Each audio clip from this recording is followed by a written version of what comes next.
പ്രത്യേക തെരഞ്ഞെടുപ്പ് സംവാദത്തിലേക്ക് ഒരിക്കൽ കൂടി സ്വാഗതം. ഞാൻ അതിഥികളിലേക്ക് പോവുകയാണ്. ശ്രീ എം.ആർ. ഗോപനിൽ നിന്ന് തുടങ്ങാം.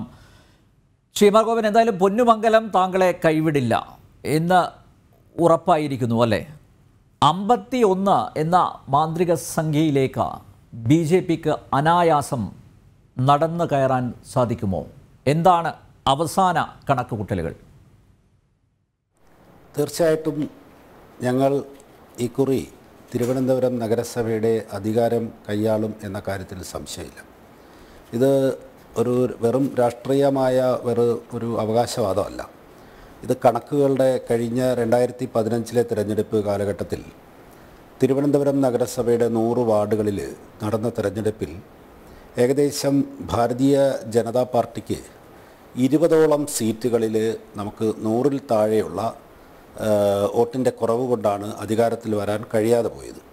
അതിന് ഉദാഹരണം ഒന്ന് നമ്മുടെ നേമം നിയോജക മണ്ഡലത്തിൽ ഉൾപ്പെടുന്ന എസ്റ്റേറ്റ് വാർഡ്, അതോടൊപ്പം തന്നെ മറ്റൊന്ന് തിരുവനന്തപുരം നിയോജക മണ്ഡലത്തിൽപ്പെടുന്ന വഞ്ചിയൂർ വാർഡ്. അവിടെ വെറും 3 വോട്ടിനും എസ്റ്റേറ്റ് വാർഡിൽ 1 വോട്ടിനുമാണ് ഞങ്ങൾ കഴിഞ്ഞ തിരഞ്ഞെടുപ്പിൽ അവിടെ പരാജയപ്പെട്ടത്. അതോടൊപ്പം തന്നെ 20-ൽ കൂടുതൽ വാർഡുകളിൽ 100-ൽ താഴെയുള്ള വോട്ടും 100-150 വോട്ടിന് താഴെയുള്ള ചെറിയ മാർജിനിലാണ് ഞങ്ങൾ പരാജയപ്പെട്ടത്. അതുതന്നെ ഈ കുറി കഴിഞ്ഞ ആ 5 വർഷത്തെ ഇടതുപക്ഷ ജനാധിപത്യ മുന്നണിയുടെ ഭരണം ഈ നാട്ടിൽ വലിയ തോതിലുള്ള ഒരു പുരോഗതിയും ഉണ്ടാക്കാൻ കഴിഞ്ഞിട്ടില്ല എന്നുള്ള ദുഃഖകരമായിട്ടുള്ള സത്യം നിലനിൽക്കുന്നു. കാരണം ഇടതുപക്ഷ ജനാധിപത്യ മുന്നണിയുടെ ഭരണത്തിൽ ജനങ്ങൾ പ്രതീക്ഷിച്ചതൊന്നും തന്നെ ഈ നഗരസഭയുടെ തുടർ ഭരണം, കഴിഞ്ഞ ദീർഘനാളുകൊണ്ട് നഗരസഭ ഭരിക്കുന്നത് ഇടതുപക്ഷ ജനാധിപത്യ മുന്നണിയാണ്. ഈ ഇടതുപക്ഷ ജനാധിപത്യ മുന്നണിക്ക് ജനങ്ങൾ പ്രതീക്ഷിക്കുന്ന തരത്തിലേക്ക് ഈ നഗരത്തെ പുരോഗതിയിൽ നിന്ന് പുരോഗതിയിലേക്ക് നയിക്കുവാൻ കഴിഞ്ഞിട്ടില്ല എന്ന കാര്യം ഇവിടുത്തെ വോട്ടർമാരെ സംബന്ധിച്ച് തിരിച്ചറിയാൻ കഴിയുന്നുണ്ട്.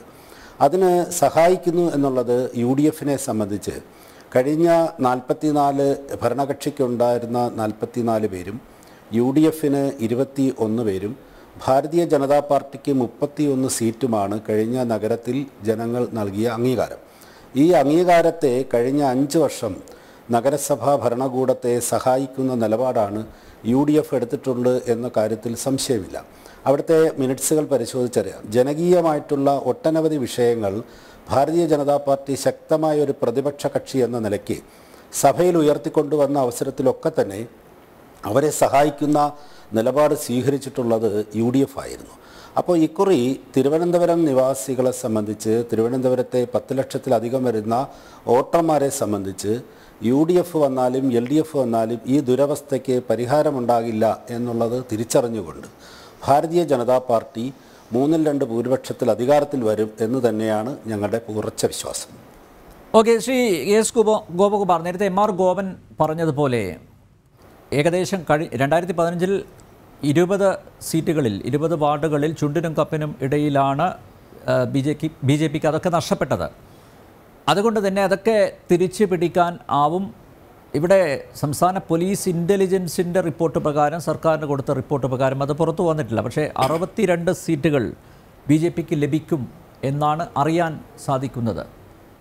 ഇപ്പോൾ BJP നേതൃത്വം തന്നെ പറയുന്നത് എന്തായാലും 60-നും 65-നും ഇടയിൽ സീറ്റുകൾ, വാർഡുകൾ അവർക്ക് കിട്ടും എന്നുള്ളതാണ്. നേരത്തെ ഗോപൻ ചൂണ്ടിക്കാണിച്ചതുപോലെ ഇടതുമുന്നണി ഭരണത്തെ താങ്ങി നിർത്തി എന്നത് തന്നെയല്ലേ UDFന് വോട്ട് ലഭിക്കാതിരിക്കാനുള്ള പ്രധാന ഘടകം? കാരണം ഈ ഭരണത്തിൽ എന്തൊക്കെ കോട്ടങ്ങൾ ജനങ്ങൾക്ക് ഉണ്ടായോ അതിൻ്റെയൊക്കെ ഭാഗഭാക്കായി UDF എന്നതുകൊണ്ട് തന്നെ LDFനെയും UDFനെയും ഒരുപോലെ തിരുവനന്തപുരം നഗരത്തിലെ വോട്ടർമാർ വെറുക്കുന്നു.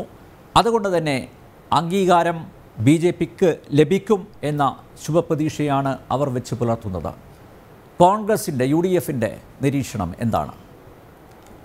ഞങ്ങളുടെ നിരീക്ഷണത്തിനകത്ത് BJPയുടെ ബാധ്യതയെ ഉയർത്തുമ്പോഴും CPM ബാധ്യത ഉയർത്തുമ്പോഴും ഞാൻ നേരത്തെ പ്രിയപ്പെട്ട ശ്രീ എം.ആർ. ഗോപൻ സൂചിപ്പിച്ചതുപോലെ ഞങ്ങൾക്ക് മണ്ണന്തല വാർഡ് തുല്യ വോട്ടിൻ്റെ ബലത്തിൽ നറുക്കെടുപ്പിലൂടെയാണ് നഷ്ടപ്പെട്ടത് CPMുമായി ബന്ധപ്പെട്ട്. അതുപോലെ തന്നെ ഞങ്ങൾക്ക് 12ഓളം സീറ്റുകൾ ഞങ്ങൾക്ക് നേരിയ വ്യത്യാസത്തിൽ ആണ് നഗരസഭയിൽ നഷ്ടപ്പെടുന്ന അവസ്ഥ ഉണ്ടായിട്ടുള്ളത്. അതുമായി ബന്ധപ്പെട്ട് നിൽക്കുമ്പോഴും ഇവിടെ താങ്കൾ പറഞ്ഞതുപോലെ തലസ്ഥാന നഗരിയിലെ വോട്ടർമാർ LDFനെയും UDFനെയും ഒരുപോലെയാണെന്നും ശ്രീ MR ഗോപൻ സൂചിപ്പിച്ചതുപോലെ LDFനെ UDF പിന്തുണയ്ക്കുകയാണ്. ആളുകൾ തലസ്ഥാന നഗരിയെ മാത്രമായിട്ടല്ല ചർച്ച ചെയ്യപ്പെടുന്നത്. ഈ സമൂഹത്തിലെ ആളുകൾ മുഴുവൻ പാലക്കാട് നഗരസഭയിൽ CPMൻ്റെ BJP സഹായവും ഇവിടെ CPMന് BJPയുടെ പരസ്പര സഹായവും കേരള രാഷ്ട്രീയത്തെ മുഴുവൻ ആളുകളും ചർച്ച ചെയ്യപ്പെട്ടിട്ടുണ്ട്. ഇവിടെ ഞാൻ ഒരു കാര്യം സൂചിപ്പിക്കാൻ ആഗ്രഹിക്കുന്നത്, UDFൻ്റേതായ ഒരു സ്റ്റാൻഡിംഗ് കമ്മിറ്റി ചെയർമാൻമാരും നഗരസഭയിലില്ലായിരുന്നു. ഞങ്ങളത് ജനങ്ങളോട് പറഞ്ഞിട്ടുണ്ട്. ഞങ്ങളുടെ രാഷ്ട്രീയത്തിൽ ചർച്ച ചെയ്യപ്പെടുമ്പോൾ ഞങ്ങൾ ജനങ്ങളോട് പറഞ്ഞിട്ടുള്ളത്, ഇവിടെ മേയറും ഡെപ്യൂട്ടി മേയറും സ്റ്റാൻഡിംഗ് കമ്മിറ്റി ചെയർമാൻമാർ അലങ്കാര പോസ്റ്റാണെന്ന് ഞാൻ വിശ്വസിക്കുന്നില്ല. അത് അലങ്കാര പോസ്റ്റല്ല. ഉത്തരവാദിത്തപ്പെട്ട കാര്യങ്ങൾ, ഭരണകാര്യങ്ങൾ നിർവഹിക്കുന്ന ഒരു പദവിയാണ്. അപ്പോൾ അതിലിരുന്നത് BJP ആണ്, കോൺഗ്രസ് അല്ല. അപ്പോൾ അതുകൊണ്ട് നഗരസഭയിൽ ഭരിച്ചെന്തെങ്കിലും കോട്ടങ്ങൾ ഉണ്ടാക്കിയിട്ടുണ്ടെങ്കിൽ അതിൻ്റെ തുല്യ ഉത്തരവാദിത്തത്തിൽ നിന്ന് പരസ്പര സഹായമായി സ്റ്റാൻഡിംഗ് കമ്മിറ്റി വെച്ചുകൊണ്ടുള്ള പരസ്പര സഹായമായി മേയറും ഡെപ്യൂട്ടി മേയറും സ്റ്റാൻഡിംഗ് കമ്മിറ്റി ചെയർമാൻമാരുള്ള ഒരു കൂട്ടുഭരണം നടത്തിയത് BJPയാണ്. അതിൽ പ്രതിപക്ഷത്തിൻ്റെതായ പൂർണ്ണമായ റോളും പ്രതിപക്ഷത്തിൻ്റെ ഉത്തരവാദിത്തവും അദ്ദേഹം പറഞ്ഞ മിനിറ്റ്സുകൾ പരിശോധിക്കാൻ ഞങ്ങൾ തയ്യാറാണ്. ഞങ്ങളതിനകത്ത് മിനിറ്റ്സുകളിനകത്ത് എവിടെയാണ് CPMും BJPയും ഒരുമിച്ച് നിന്നത് എന്ന് നഗരസഭയുടെ മിനിറ്റ്സുകൾ ഞങ്ങൾ കാണിച്ചു തരാൻ തയ്യാറാണ്. ഒന്ന്. രണ്ടാമത്, അപ്പോൾ അതുകൊണ്ട് അത് പൊതുസമൂഹം ചർച്ച ചെയ്തിട്ടുണ്ട്. അതിൻ്റെ പ്രതിഫലനം ഇവിടെ ഉണ്ടാകും. പിന്നെ ഇവിടെ ഇദ്ദേഹം പറഞ്ഞതുപോലെ എല്ലാവരും പറയുന്ന BJP ഞാൻ നഗരസഭയിലെ വാർഡുകളൊന്ന് പരിശോധിക്കണം. ഞാൻ വേണമെങ്കിൽ അങ്ങ് 1-ാം വാർഡ് കഴക്കൂട്ടം മുതൽ ഇങ്ങോട്ട് തുടങ്ങി മുഴുവൻ വാർഡുകളുടെയും മത്സരം നടക്കുന്ന വാർഡുകൾ തിരിച്ച് ഓരോ വാർഡിലും ആരൊക്കെ തമ്മിലാണ് പോരാട്ടം നടക്കുന്നത് എന്നുള്ള കാര്യം പറഞ്ഞു തരാൻ കഴിയും. അതിലേക്ക് വിശകലനമായി പോകാൻ ആഗ്രഹിക്കുന്നില്ല. പക്ഷേ ഒന്നുണ്ട്, ഇവിടെ 55ഓളം വാർഡുകൾ കോൺഗ്രസും CPMും തമ്മിൽ മത്സരം നടക്കുന്നത്. കേവലം 10 വാർഡുകൾ കോൺഗ്രസും BJPയും തമ്മിൽ മത്സരം. 20 വാർഡുകളിലാണ് BJPയും കോൺഗ്രസും CPMും തമ്മിൽ തുല്യമായ മത്സരം നടക്കുന്നത്. അതോടൊപ്പം തന്നെ 15ഓളം വാർഡുകൾ മാത്രമാണ് CPMും BJP. അപ്പോൾ ഇങ്ങനൊരു മത്സരം നടക്കുന്ന സ്ഥലത്ത് എവിടെയാണ് ഈ 65 സീറ്റ്, അതായത് ഞാൻ കഴക്കൂട്ടത്ത് 10ഓളം സീറ്റുകളിൽ BJP മത്സരരംഗത്ത് ഇല്ല, അവിടെ കോൺഗ്രസ് CPM ആണ്. വട്ടിയൂർക്കാവിൽ പോയി കഴിഞ്ഞാൽ വട്ടിയൂർക്കാവിനകത്ത് ഇനി കണ്ണമ്മൂലയോ BJP മത്സരരംഗത്ത് ശക്തമായിട്ടില്ല, കുന്നുകുഴിയിലില്ല, പട്ടത്തിലില്ല, ഇപ്പുറത്ത് കേശവദാസൻ വരുമ്പോൾ ഇല്ല, കിണവൂർ വാർഡിലില്ല. അപ്പോൾ ഇങ്ങനെ ഒന്നൊന്നായോ അത് BJP ജയിച്ച 35 വാർഡുകൾ, ആ 35 തുരുത്തമൂല അടക്കമുള്ള വാർഡുകൾ പരിശോധിച്ചാൽ അവിടെ BJPയെ തടയാൻ ഇവിടെയൊക്കെ അഡ്ജസ്റ്റ്മെന്റ് വല്ലതും നടത്തിയിട്ടുണ്ടോ? അല്ല, ഞാൻ പറഞ്ഞത് അല്ല, അവിടെയാണ് തെറ്റ്. ഗോപാലേശ്വരൻ ഇന്ന് മേയറാവുന്ന തൃശ്ശൂർ ഗോപാലേശ്വരൻ പറഞ്ഞു എൻ്റെ വാർഡിൽ 283 വോട്ട് CPM BJP കോൺഗ്രസ് കൊടുത്തു എന്ന്. ഇവിടെ കഴിഞ്ഞ വട്ടിയൂർക്കാവ് ഇലക്ഷനിൽ നിയമസഭ ഇലക്ഷനിൽ സുരേഷ് മത്സരിക്കുമ്പോൾ പാതിരപ്പള്ളി വാർഡ് ജയിച്ചത് BJPയാണ്. ആ പാതിരപ്പള്ളി വാർഡിൽ BJP 3-ാം സ്ഥാനം പോവുകയും അത് കുമ്മനന്റായശ്ശേരി മത്സരിക്കുമ്പോൾ BJP 1-ാമതായിരുന്നു. അതെങ്ങനെ സംഭവിച്ചു? ആരാ വോട്ട് കൊടുത്തത്?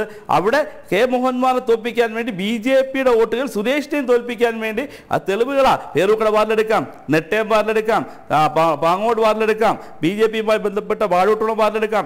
ഇവിടെയെല്ലാം BJP 1-ാവുന്ന സ്ഥലത്ത് കഴിഞ്ഞ സുരേഷ് നിയമസഭയിൽ മത്സരിക്കുമ്പോൾ K മോഹൻകുമാറും പ്രശാന്തും മത്സരിക്കുന്ന സമയത്ത് കോൺഗ്രസിന്റെ വോട്ട് സ്റ്റേബിൾ ആയിരുന്നു. 1-ാം സ്ഥാനം നിയമസഭാ തെരഞ്ഞെടുപ്പിൽ നിയമത്തെ എന്ത് സംഭവിച്ചു എന്നൊക്കെ നമ്മൾ ചർച്ച ചെയ്യേണ്ടി വരും. അല്ല, ഇതിപ്പോ സമകാലമായി ഏറ്റവും അടുത്ത് നടന്നത്, അതായത് നഗരസഭയ്ക്ക് ശേഷം ഏറ്റവും അടുത്ത് നടന്ന ഒരു തെരഞ്ഞെടുപ്പാണ്. അപ്പോൾ പാതിരപ്പള്ളി സമാനം ഞാൻ പറഞ്ഞു, അവിടുത്തെ നിരവധി ബൂത്തുകൾ പരിശോധിക്കുക ഈ വട്ടിയൂർക്കാവ്. അപ്പോൾ അതുകൊണ്ട് അഡ്ജസ്റ്റ്മെന്റ് പൊളിറ്റിക്സിനകത്ത് കോർപ്പറേഷനകത്ത് ആ മേയർ പ്രശാന്തും BJPയുമായിട്ട് ധാരണയായിരുന്നോ ഉണ്ടായിരുന്നത് എന്ന് ഒറ്റ ഫലത്തിൽ തന്നെ ഗോപൻ പറയുന്നത് CPMും കോൺഗ്രസും തമ്മിൽ അങ്ങനെ ഒരു അഡ്ജസ്റ്റ്മെന്റ്, തെരഞ്ഞെടുപ്പ് നീക്കുപോക്ക് ധാരണ ഉണ്ടാക്കിയിട്ടില്ല എന്നാണ്. തിരിച്ചു വരാം മറ്റൊരു ഇടവേള കൂടി.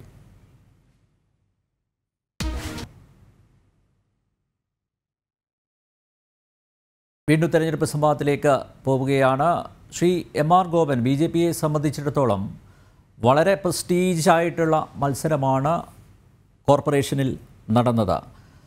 BJP കോർപ്പറേഷൻ പിടിക്കുകയാണെങ്കിൽ അത് കേരള ഭരണത്തിലേക്കുള്ള ആദ്യ ചുവടുവെപ്പ് എന്ന രീതിയിലാണ് വിലയിരുത്തപ്പെടുക. അതുകൊണ്ട് തന്നെ എന്ത് വില കൊടുത്തും ഇത് തടയാനുള്ള ശ്രമങ്ങൾ വളരെ സജീവമായി എതിർഭാഗത്ത് നടന്നിട്ടുണ്ടെന്ന കാര്യത്തിൽ യാതൊരു സംശയമില്ല.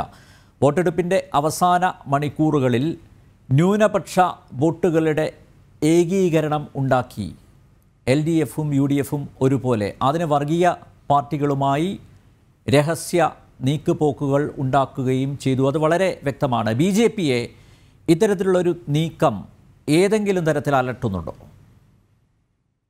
ഞങ്ങളെ സംബന്ധിച്ചിട്ട് ഇത്തരം വിഷയങ്ങളെ അലട്ടുന്നില്ല എന്നുള്ളത് വസ്തുതയാണ്. എങ്കിൽ പോലും ഒരു തെരഞ്ഞെടുപ്പ് രംഗത്ത് നേരിടുന്ന ഒരു രാഷ്ട്രീയ പാർട്ടി എന്ന നിലയ്ക്ക് ഈ നാട്ടിൽ അരാജകത്വം ഉണ്ടാക്കാൻ ശ്രമിക്കുന്ന, അല്ലെങ്കിൽ ഈ നാടിനെ എക്കാലത്തും തിന്മയിലേക്ക് നയിക്കപ്പെടുന്ന ഈ ആളുകളുമായിട്ടുള്ള ഇടതുപക്ഷത്തിൻ്റെയും വലതുപക്ഷത്തിൻ്റെയും കൂട്ടുകെട്ട് വളരെ നാശം വിതയ്ക്കും എന്ന കാര്യത്തിൽ സംശയമില്ല. ഒരുപക്ഷെ നമ്മുടെ പ്രദേശത്തൊക്കെ തന്നെ ഇത്തരത്തിലുള്ള കൂട്ടുകെട്ടുകളെ പ്രത്യക്ഷത്തിൽ കാണാൻ കഴിഞ്ഞു. ഇവിടെ കോൺഗ്രസിൻ്റെ നേതാവ് തൊട്ടു മുന്നേ പറഞ്ഞു, എന്താണ് തിരുവനന്തപുരം നഗരസഭയ്ക്കകത്ത് വരുന്ന തുരുത്തുമൂല വാർഡ്. തുരുത്തുമൂല വാർഡ് ഭാരതീയ ജനതാ പാർട്ടിയുടെ സിറ്റിംഗ് സീറ്റാണ്.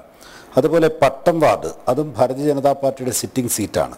തുരുത്തുമൂല അവിടെയും പാർട്ടിയുടെ സിറ്റിംഗ് സീറ്റാണ്. ഈ വാർഡുകളൊക്കെ തന്നെ തിരിച്ചു പിടിക്കും എന്നുള്ള ശക്തമായ നീക്കം നടത്തുമ്പോൾ കോൺഗ്രസ്സുകാരും കമ്മ്യൂണിസ്റ്റുകാരും ഒരുമിച്ച് നിന്നുകൊണ്ട് പാർട്ടിയെ തോൽപ്പിക്കാൻ നടത്തിയ ഗൂഢാലോചനയുടെ ഒരു സാക്ഷ്യപത്രമാണ് അദ്ദേഹം ഇപ്പോൾ ഇവിടെ വെളിപ്പെടുത്തിയത്. ഇത് കേരളത്തിലുടനീളം നടന്നിട്ട് വർഗീയ പാർട്ടികളെ കൂട്ടുപിടിച്ചുകൊണ്ട് ജനാധിപത്യത്തെ അട്ടിമറിക്കുവാനുള്ള നീക്കത്തിൻ്റെ ഭാഗമാണ് എന്ന കാര്യത്തിൽ സംശയമില്ല. കഴിഞ്ഞ 5 വർഷത്തെ ഞാൻ നേരത്തെ സൂചിപ്പിച്ച പോലെ കഴിഞ്ഞ 5 വർഷത്തെ ചരിത്രത്തിലേക്ക് നാം നോക്കുമ്പോഴും ഈ കോൺഗ്രസ്സുകാരെ സംബന്ധിച്ച് ഇവിടെ നിന്ന് തിരഞ്ഞെടുക്കപ്പെടുന്ന ഇപ്പോൾ 21 സീറ്റുകൾ കഴിഞ്ഞ തിരഞ്ഞെടുപ്പിലുണ്ടായിരുന്നെങ്കിൽ ഇപ്പോൾ അതിൻ്റെ 7 അയലത്ത് പോലും എത്താത്ത തരത്തിൽ അപ്രസക്തമായിരിക്കുന്ന ഒരു പാർട്ടി ഇവിടെ വന്നിരുന്നിട്ട് ഇത്തരത്തിലൊരു നിലവാരമില്ലാത്തൊരു ചർച്ചയിലേക്ക് എങ്ങനെ കൊണ്ടുപോകാൻ അദ്ദേഹത്തിന് കഴിയുന്നു എന്നാണ് എനിക്ക് വളരെ വിനയത്തോട് അദ്ദേഹത്തോട് ചോദിക്കാൻ. നമ്മുടെ പ്രദേശത്തൊക്കെ ഒരു മാറ്റം ആഗ്രഹിക്കപ്പെടുകയാണ്. ഈ തിരുവനന്തപുരം നഗരം എന്ന് പറയുന്നത് എക്കാലവും ഇത്തരത്തിലൊരു ദുരവസ്ഥയ്ക്ക് കാരണം ഈ ഇടതുപക്ഷ ഭരണവും അവരെ പിന്തുണയ്ക്കുന്ന UDFുമാണെന്ന കാര്യത്തിൽ തർക്കമില്ല. കാരണം ഇവിടെ സ്മാർട്ട് സിറ്റി ആവശ്യമുണ്ട്. സ്മാർട്ട് സിറ്റിക്ക് വേണ്ടി 1ാം മോദി സർക്കാർ അധികാരത്തിലിരുന്ന അവസരത്തിൽ ആവശ്യപ്പെടുകയും ആ ആവശ്യം അനുസരിച്ചുകൊണ്ട് അത് നമുക്ക് 1500 കോടി രൂപ അത് പട്ടികയിൽ ഉൾപ്പെടുത്തുകയും 1500 കോടി രൂപ സ്മാർട്ട് സിറ്റി പദ്ധതി തിരുവനന്തപുരത്ത് നടപ്പിലാക്കുന്നതിന് വേണ്ടി കേന്ദ്രം അനുവദിക്കപ്പെട്ടു എന്ന കാര്യം നമുക്ക് ഏവർക്കും അറിയാം. ആ കേന്ദ്രം അനുവദിക്കപ്പെട്ട ആ പദ്ധതിയെ ഇന്ന് തിരുവനന്തപുരം നഗരത്തിൽ നടപ്പിലാക്കാത്തത് ഈ LDFിൻ്റെ ഗവൺമെൻറ്, നഗരസഭ ഭരിക്കുന്ന ഭരണകൂടവും അവരെ സഹായിക്കുന്ന UDFുമാണെന്ന കാര്യത്തിൽ യാതൊരു തർക്കവുമില്ല. ഈ നാട് എന്നും ഒരു ദുരവസ്ഥയിലേക്ക് നിൽക്കുന്നു. ഇപ്പോൾ നമുക്കറിയാം, സ്മാർട്ട് സിറ്റി നടപ്പിലാക്കുന്നത് ഇന്ത്യയുടെ വിവിധ സംസ്ഥാനങ്ങളെ പരിശോധിച്ചാൽ തലസ്ഥാന നഗരം ഒക്കെ തന്നെ യുദ്ധകാലാടിസ്ഥാനത്തിൽ മാറ്റത്തിന് ശംഖുലി മുഴക്കി നരേന്ദ്രമോദി ഗവൺമെൻറ് അധികാരത്തിൽ വന്നപ്പോൾ അവിടെയൊക്കെ വലിയ വലിയ മാറ്റങ്ങൾ ഉണ്ടാകുമ്പോൾ തലസ്ഥാന നഗരം എന്നും ഈ അവസ്ഥയിലാണ്. തലസ്ഥാനത്തിൻ്റെ പഴയകാല മഹാരാജാവിൻ്റെ കാലത്തുണ്ടായിട്ടുള്ള കിഴക്കേക്കോട്ടയും തമ്പാനൂരും ഒക്കെ അല്ലാതെ ഇന്ന് അമൃത് പദ്ധതിയിൽ, കേന്ദ്രാവിഷ്കൃത പദ്ധതിയിൽ അമൃത് പദ്ധതിയിൽ ഉൾപ്പെടുത്തിക്കൊണ്ട് 1500 കോടി രൂപ കൊടുത്തിട്ട് 30% മാത്രമേ തലസ്ഥാന നഗരം ഭരിക്കുന്ന നഗരസഭയുടെ മേയർ, ഇടതുപക്ഷ മേയർക്ക് കഴിഞ്ഞിട്ടുള്ളൂ എന്ന ദുരവസ്ഥ ഇന്നുണ്ട്. വിവരാവകാശ പ്രകാരം ഏതൊരു പൗരനും ഈ വിവരത്തെ നമുക്ക് അന്വേഷിച്ചാൽ കണ്ടെത്താൻ കഴിയും. ആ അമൃത് പദ്ധതിയെ സംബന്ധിച്ച് നമുക്കറിയാം, മാനത്ത് മഴ കറുത്താൽ തലസ്ഥാന നഗരത്ത് തമ്പാനൂരും കിഴക്കേക്കോട്ടയും ഒക്കെ വെള്ളത്തിന് കയറുന്ന അവസ്ഥയ്ക്ക് പരിഹാരം കാണാൻ അമൃത് പദ്ധതിയിൽ ധാരാളം ഫണ്ടുണ്ട്. ആ ഫണ്ടുകളെ വിനിയോഗിക്കാൻ ഒരു ഭരണകൂടത്തിന് കഴിയുന്നില്ല. പാവപ്പെട്ടവർക്ക് വീട് കൊടുക്കാം എന്ന് പറഞ്ഞിട്ട് വ്യാമോഹിപ്പിച്ചിട്ട് ലൈഫ് പദ്ധതിയിൽ തിരുവനന്തപുരം നഗരത്തിനകത്ത് 100 കോർപ്പറേഷൻ വാർഡുകളുള്ളതിൽ നമുക്കറിയാം, ഒരു പൂങ്കുളം എന്ന് പറയുന്ന ഒരു സ്ഥലത്ത് ഒരു ഫ്ലാറ്റ് സമുച്ചയത്തിന് കഴിഞ്ഞ നഗരസഭയുടെ അധികാരം ഒഴിയുന്നതിൻ്റെ 1 മാസം മുമ്പ് തറക്കല്ലിട്ട്, ആ തറക്കല്ലിട്ട സ്ഥലത്ത് 50 ആളുകൾക്ക് പാർപ്പിക്കാൻ, സത്യസന്ധമായ വിലയിരുത്തൽ പറയുകയാണെങ്കിൽ 50 ആളുകളെ പാർപ്പിക്കാൻ കഴിയുന്ന ഒരു സ്ഥലത്ത് ഏകദേശം 18,000-ഓളം അപേക്ഷ തിരുവനന്തപുരം നഗരത്തിലെ 100 വാർഡുകളിൽ നിന്നുണ്ട്. അത് ഭാരതീയ ജനതാ പാർട്ടിയുണ്ട്, കോൺഗ്രസ് ഉണ്ട്, CPM ഉണ്ട്. ഇവർക്ക് ഏതെങ്കിലും ഒരു സ്ഥലത്ത് മറ്റെവിടെയെങ്കിലും ഒരു ഫ്ലാറ്റ് സമുച്ചയത്തിന് പണി ആരംഭിച്ചതായിട്ട് തലസ്ഥാന നഗരത്തുള്ള മാധ്യമപ്രവർത്തകരോ പൊതുപ്രവർത്തകരോ രാഷ്ട്രീയ പ്രവർത്തകരോ ചൂണ്ടിക്കാണിക്കട്ടെ. അല്ലെങ്കിൽ എവിടെയെങ്കിലും ഒരു ചെറിയ പരിപാടി നടന്നാൽ അതിന് വലിയ പരസ്യം കൊടുക്കുന്നതാണ് ശ്രീ പിണറായി സർക്കാരും അതുപോലെ ഇടതുപക്ഷ നഗരസഭ ഭരിക്കുന്ന ഭരണകൂടവും. ആ ഭരണകൂടത്തിന് ഒരു തരത്തിലും ആ പ്രദേശത്തൊക്കെ ഒരു ഫ്ലാറ്റിൻ്റെ കല്ലിട്ടതായിട്ട് കാണിക്കാൻ കഴിഞ്ഞില്ല. അങ്ങനെ ഈ പാവങ്ങളെ കഴിഞ്ഞ 5 വർഷമായി ഇപ്പോൾ ഫ്ലാറ്റ് തരാം, ഇപ്പോൾ വീട് തരാം എന്ന് പറഞ്ഞുകൊണ്ട് പറ്റിക്കുന്ന പ്രക്രിയയാണ് കഴിഞ്ഞ 5 വർഷമായി നടന്നത്.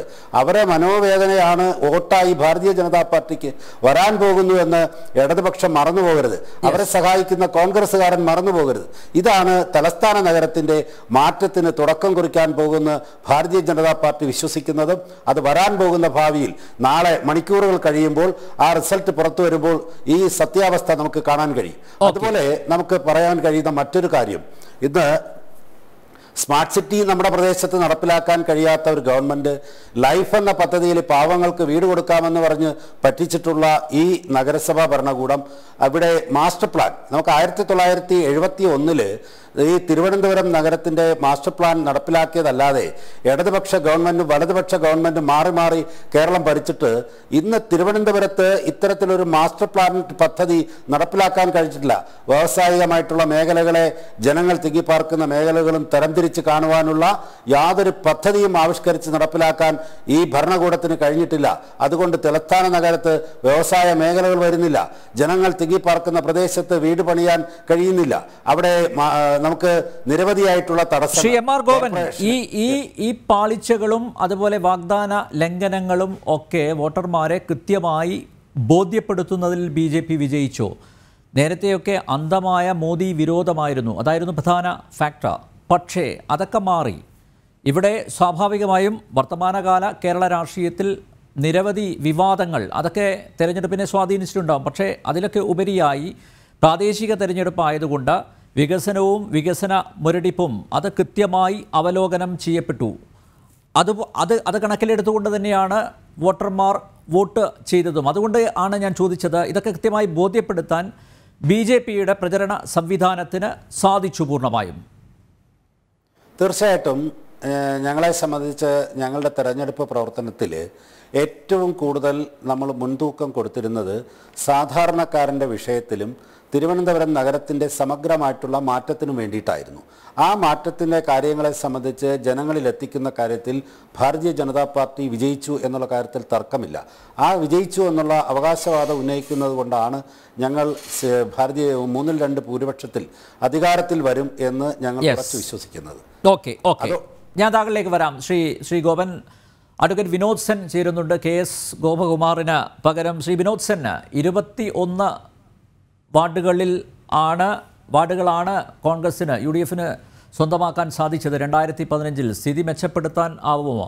പല നീക്കുപോക്കുകളും നടന്നിട്ടുണ്ട് എന്ന് അടക്കം പറയുന്നവർ ഉണ്ട്. എന്താണ് കോൺഗ്രസിൻ്റെ പ്രതീക്ഷ?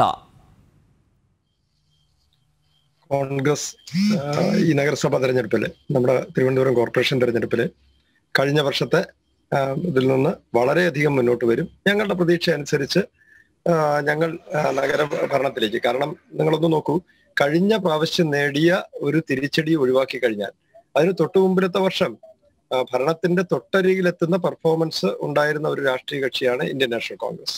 പിന്നെ നേരത്തെ ഇവിടെ ചൂണ്ടിക്കാണിച്ചതുപോലെ, അങ്ങ് തന്നെ ചൂണ്ടിക്കാണിച്ചതുപോലെ, ഞങ്ങൾ എന്തായാലും നിലവിൽ ഈ പറയുന്ന നിമിഷം വരെ ഞാനടങ്ങുന്ന ജില്ലാ കോൺഗ്രസ് നേതൃത്വം ഒരു തരത്തിലുള്ള നീക്കുപോക്കും ആരുമായിട്ട് നടത്തി BJPയുടെ കുതിച്ചു കയറ്റത്തിനെ ചെറുക്കുന്നതിന് അണിയറയിൽ ഞങ്ങൾ ഒരു നീക്കവും നടത്തിയിട്ടില്ല.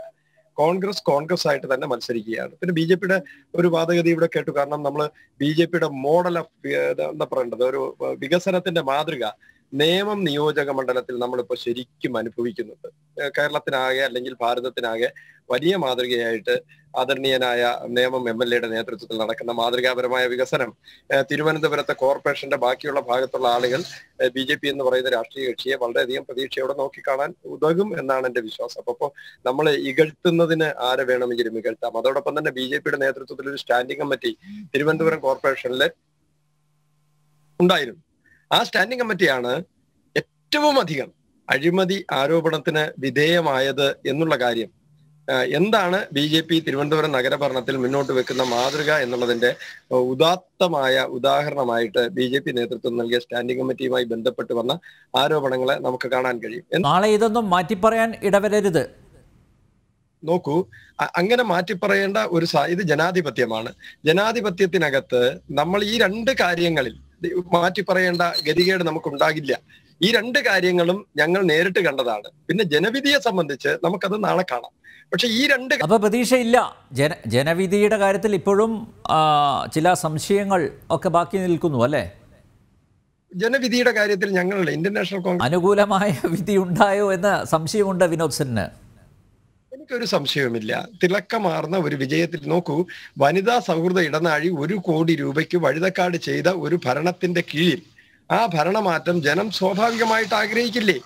ഡൽഹിയിൽ ഡൽഹിയിൽ കേരളത്തിന്റെ പ്രതിനിധിയായിരിക്കുന്ന തോറ്റ ജനപ്രതിനിധിയുടെ അനുജന് ജീവിക്കുന്നതിന് വേണ്ടി കടമുറി കെട്ടി വാടകയ്ക്ക് കൊടുക്കാൻ നമ്മുടെ ബേക്കറി ജംഗ്ഷനിൽ 40 ലക്ഷം രൂപ കോർപ്പറേഷന്റെ പണം ഉപയോഗിച്ച് ഒരു വെയിറ്റിംഗ് ഷെഡ് നിർമ്മിച്ചിട്ട് അതിനടിയിൽ ഡൽഹിയിലെ പ്രതിനിധിയുടെ തോറ്റ MP-യുടെ ആദരണീയനായ സഹോദരന് കടമുറി കെട്ടി വാടകയ്ക്ക് കൊടുക്കുന്ന സംവിധാനം ഉണ്ടാക്കിയ നമ്മുടെ ആമയിഴഞ്ചാൻ തോട് മുഴുവൻ കലക്കി കുളം തോണ്ടി അതിനകത്തുനിന്ന് കോടിക്കണക്കിന് രൂപ നമ്മൾ ഈ നഗരഭരണം മോഷ്ടിച്ചെടുത്തു. കോടിക്കണക്കിന് രൂപ കൈയിട്ട് വാരിയവരെ തന്നെയാണ് കഴിഞ്ഞ 5 വർഷം പിന്തുണച്ചത്.